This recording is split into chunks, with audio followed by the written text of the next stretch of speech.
తల్లికి వందనం కార్యక్రమం డబ్బులు జాగ్రత్తగా దాచుకుని పై చదువులకు వాడుకుంటానని ఓ విద్యార్థి చెప్పిన మాటలకు సీఎం చంద్రబాబు ముగ్ధులయ్యారు. విద్యార్థిని దగ్గరకు తీసుకుని శాలువా కప్పి సన్మానం చేసి ఫోటోలు దిగారు ముఖ్యమంత్రి చంద్రబాబు నాయుడు.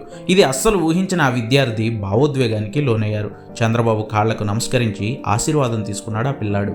క్రింద ఇచ్చిన అమౌంట్ ఏదైతే ఉందో ఇది నేను వృధాగా వాడను. నా పై చదువు కోసం ఉపయోగించి మీ ప్రభుత్వంలోనే నా చదువు అంతా ఫినిష్ చేసి ప్రభుత్వానికి దేశానికి ఉపయోగపడేలా తయారైతానని మాటిస్తున్నాను sir. Thanks for giving this golden opportunity. ఎంతో చక్కగా మాట్లాడిన చరణ్కి మా కృతజ్ఞతలు.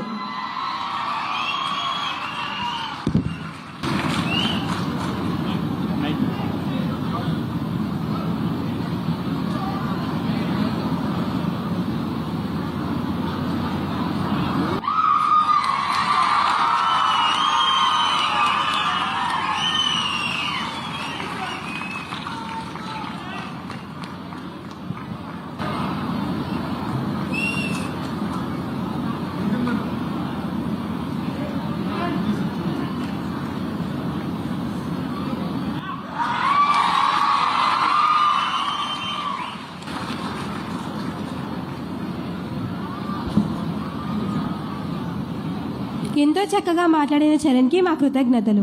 ఇప్పుడు మన కళాశాల పూర్వ విద్యార్థి వెల్లూరు ఇన్స్టిట్యూట్ ఆఫ్ టెక్నాలజీ